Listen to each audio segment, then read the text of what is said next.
logarithmic equation.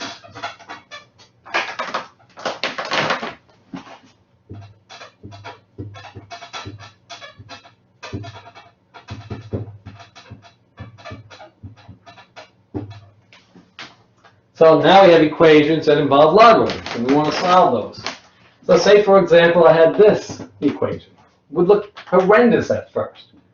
So say I had 2 plus the log in the base 2 of x minus 3 log in the base 2 of x plus 1, and so that was equal to, in this case, let's say, I'll make up some number here of 2.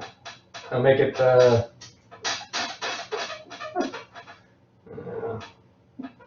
back to maybe I'll make it, yeah, let's just make it 3 for now. Now, there are some other things you can do over here, but we won't worry about that too much. Let me see if everything works out. Make it 4.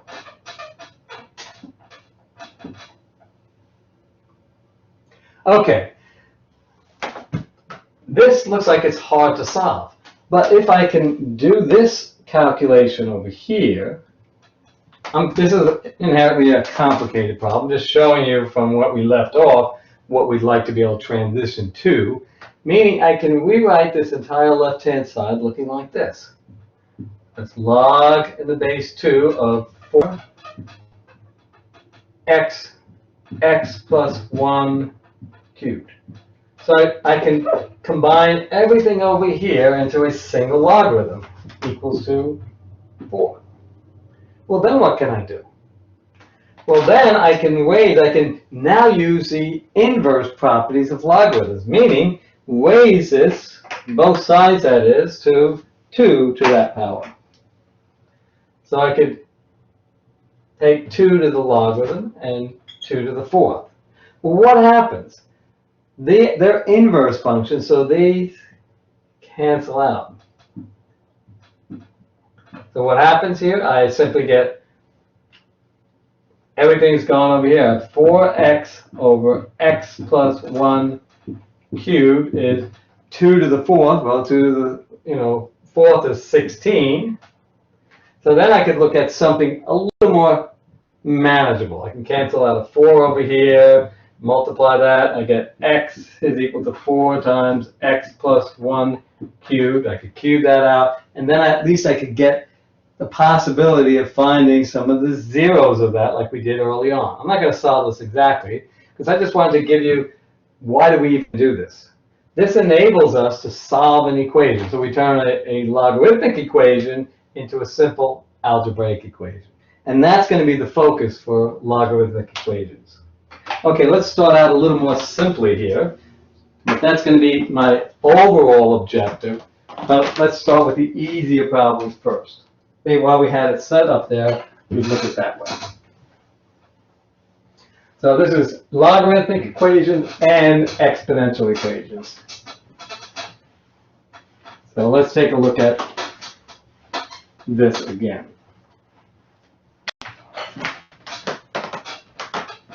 This is really logarithmic and exponential, or exponential and logarithmic equations.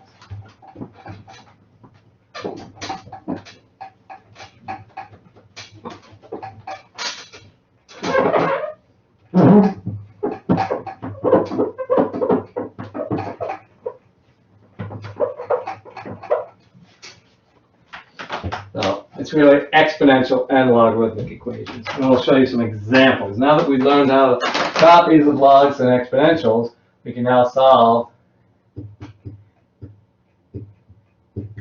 exponential and logarithmic equation.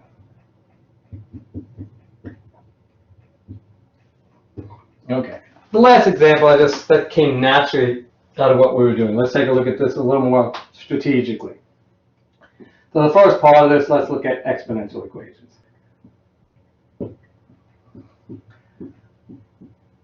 Now they also come from our ability to write a single exponential expression.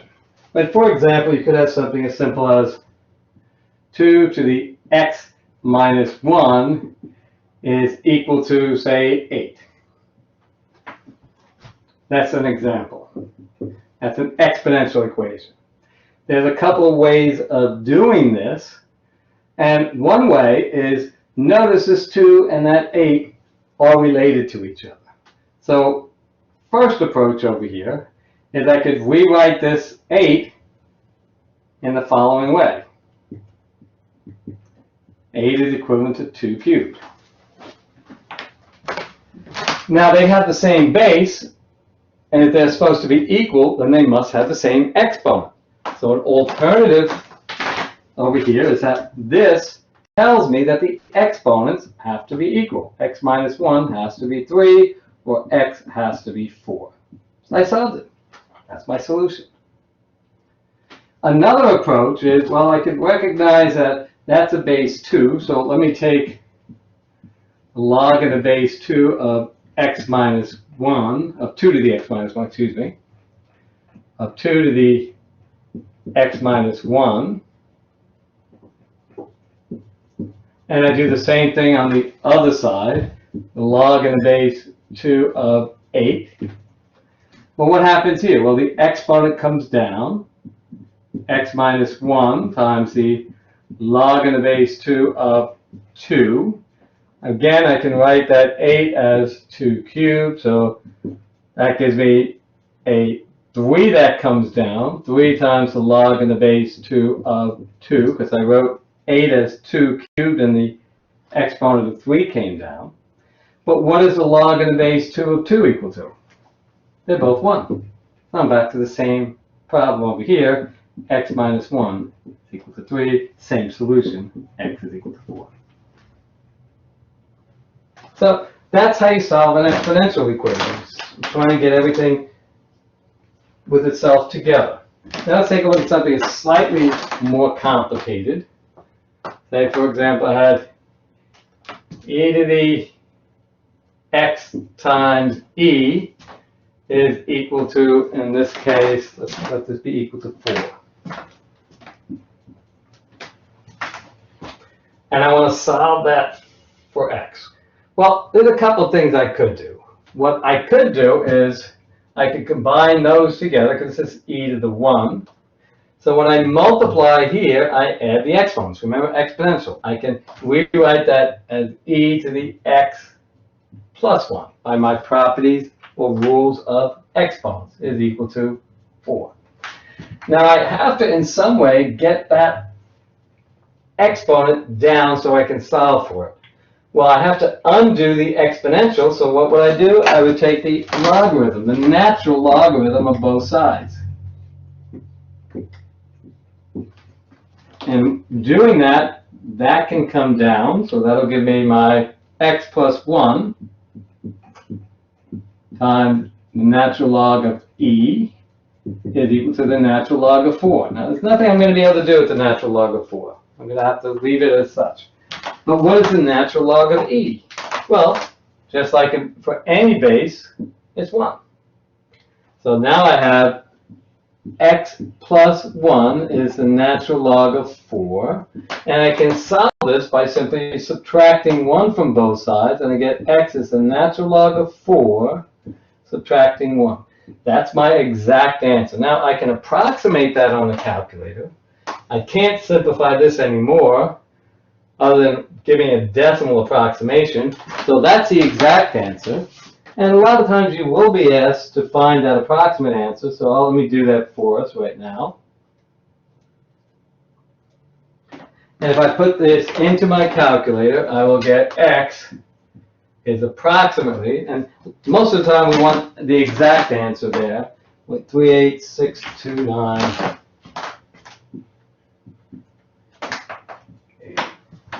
6 and it's 29. It depends on where you want to put your approximation. Say we wanted to approximate to the nearest thousandths place. So we say xn is approximately equal to 0.3862 is less than 5, so I just truncate it.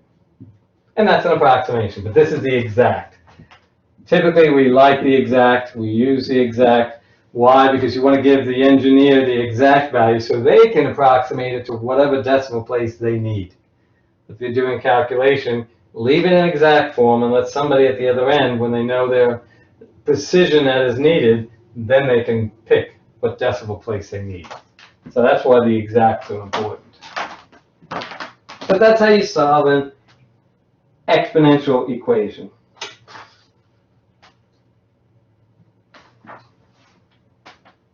Okay, how might we solve a logarithmic equation? I showed you that one problem. You're not going to see them that complicated on the test.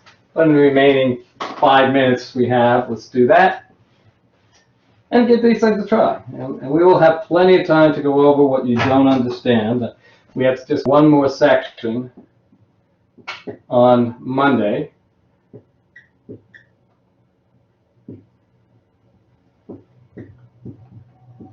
And you could have a similar thing for that we did for the logs and the exponentials. For examples, I could have log in the base 10, log. We do LO capital G. That means log in the base 10, remember, of 2x minus 3 is log of, say, 7. Okay, well, since they're both the same logs, I just have to equate their arguments. They're no different. So this tells me, just like in the previous problem, that 2x minus 3 has to be 7. So 2x equals to 10, or x equal to 5. One way of solving it. Now say you didn't recognize that. Well, what could you do? Well, you could use the inverse properties of logarithms. So this happens when I don't have to do a whole lot of work. So I could come along here and get rid of the logs on both sides simply by raising 10 to both sides of the power. They cancel. Cancel gives you the same exact thing there. This is using the inverse properties of logarithms. So I end up with the same thing, 2x minus 3 equal to 7, and I get my same answer. X is equal to 5 out of that.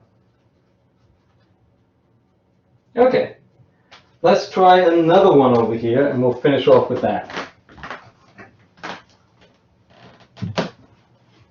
Instead of that way, let's just take a look at this last problem over here. Simple enough, but it illustrates some of the things. I have a log in the base 2 of x minus 1 times x minus 3.